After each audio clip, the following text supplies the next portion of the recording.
When the Lakers made a blockbuster move in February to bring Luka Doncic to Los Angeles, the NBA world took notice.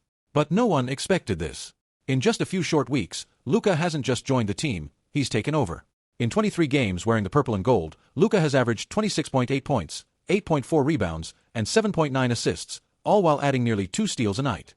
His shooting splits: 41.2% from the field and a respectable 35.1% from beyond the arc. But that's just the surface.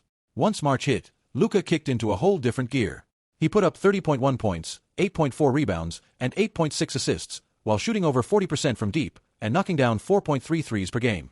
Those aren't just all-star numbers. That's franchise player energy. He became the youngest Laker since Kobe in 2003 to average over 30 points in a single month. And if that wasn't enough, he knocked down 64 threes in March alone, the most by any Laker in a single month. Not a hot streak. Not a fluke. Just Luka being Luka. What's been most impressive, though, isn't just the numbers. It's how he's getting them. The Lakers' offense now flows entirely through him, with pace, purpose, and spacing that didn't exist before his arrival. Before Luka came in, the Lakers were clunky on offense. They ranked near the bottom in three-point attempts, and spacing was tight. But now, Luka's gravity is creating open looks for everyone, whether it's hitting the roller, finding the corner shooter, or simply cooking in isolation. Defenses are stuck in pick-your-poison mode. Send help. He finds the open man. Stay home. He'll get to his spot and score. It's surgical. It's controlled. And it's changing everything about how this team plays. In just a few weeks, Luka has gone from the new guy in town to the engine of the Lakers' offense. He's not just producing numbers, he's shifting the team's entire identity. And if this is just the beginning, the rest of the league might be in serious trouble. While Luka Doncic has taken center stage in LA, there's another story quietly unfolding, and it might be just as exciting. That story: the rise of Austin Reaves, a player who's gone from being undrafted to becoming one of the best third options in the entire league. Let's rewind. Austin Reaves wasn't even picked in the NBA draft. He signed a two-way contract with the Lakers, no fanfare, no expectations. But within 2 months, he earned a full NBA deal. And then, he never looked back. Lakers fans were quick to see something in him. That scrappy, high IQ, all-heart type of guy. Some fans even said he had all-star potential.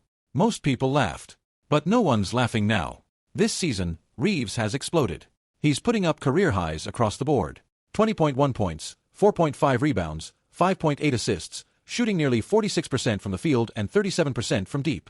And he's doing all of this while sharing the court with two megastars in LeBron and Luka. But here's the kicker: when LeBron sat out, Reaves didn't just survive. He thrived. In March, he averaged 23.3 points, 5.5 rebounds, and 5.4 assists, with 4 30-point games. And in games without LeBron altogether, Reaves has gone full star mode, averaging 28.4 points, 8.7 assists, and 6.7 rebounds. Those aren't role player numbers. That's franchise-level production. He's not just knocking down open threes. He's creating off the dribble, running the offense, attacking the rim, and setting up teammates. He's become a complete player, efficient, smart, and absolutely fearless. Over his last 10 games, Reaves is putting up 25 points, 5 rebounds, and 5 assists per night. And more importantly, he's doing it with consistency. No hot streaks. No one-hit wonders. This is who he is now. What makes Reaves even more valuable is how seamlessly he's adjusted to playing off the ball since Luka's arrival. That's not an easy transition, especially for a guy who had just started thriving with the ball in his hands. But he's adapted fast, and he's excelling. In fact, since the All-Star break, Reaves has made more baskets off Luka's assists than any other Laker. That chemistry is real. And it's growing. When you start comparing Reaves to other third options around the league, guys like Norman Powell, Michael Porter Jr., Desmond Bane, even Kristaps Porzingis, Reaves holds his own, and then some. Sure, Powell might score slightly more.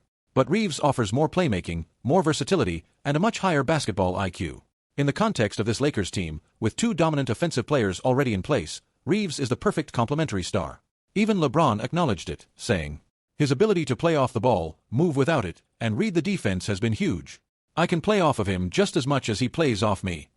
That's not a role player. That's a trusted piece of the puzzle, someone who can change the outcome of a playoff game. Austin Reaves has gone from overlooked to undeniable. He's no longer just a good story. He's a legit weapon, one of the most impactful third options in the league, and a key piece of this Lakers title puzzle. Luka may be the engine. LeBron is the icon. But Reaves, he might just be the X factor. So here's the thing: on offense, the Lakers might have built the most dangerous trio in the league. Luka Doncic, LeBron James, and Austin Reaves can outscore just about anyone. But if they want to win it all, the real test is going to be on the defensive end. Let's be honest.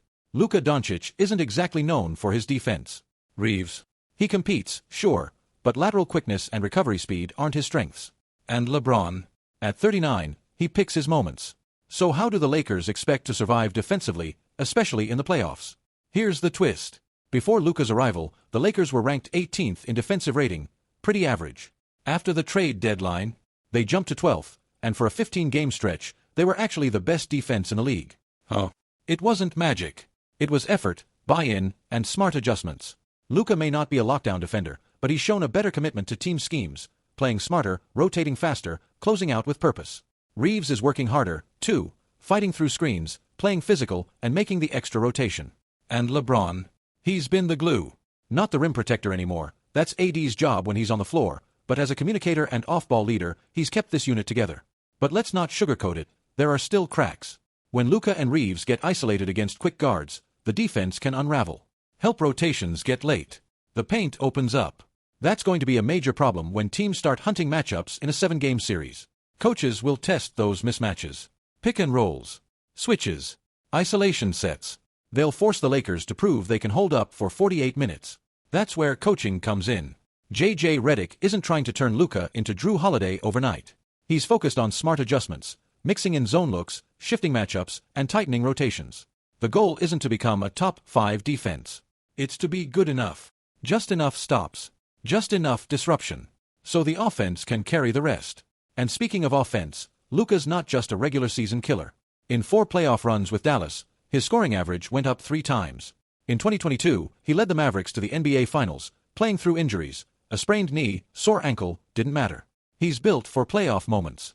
We've already seen flashes of how dominant this trio can be when locked in. That 134-127 win over Memphis? Luka, LeBron, and Reaves all had at least 25 points, 5 rebounds, 5 assists, and 2 threes. NBA history was made that night. That wasn't just a good game. That was a warning shot. So here's where we are. The Lakers have 3 offensive weapons that fit together like puzzle pieces. Luka, the playmaker. LeBron, the legend. Reaves, the connector.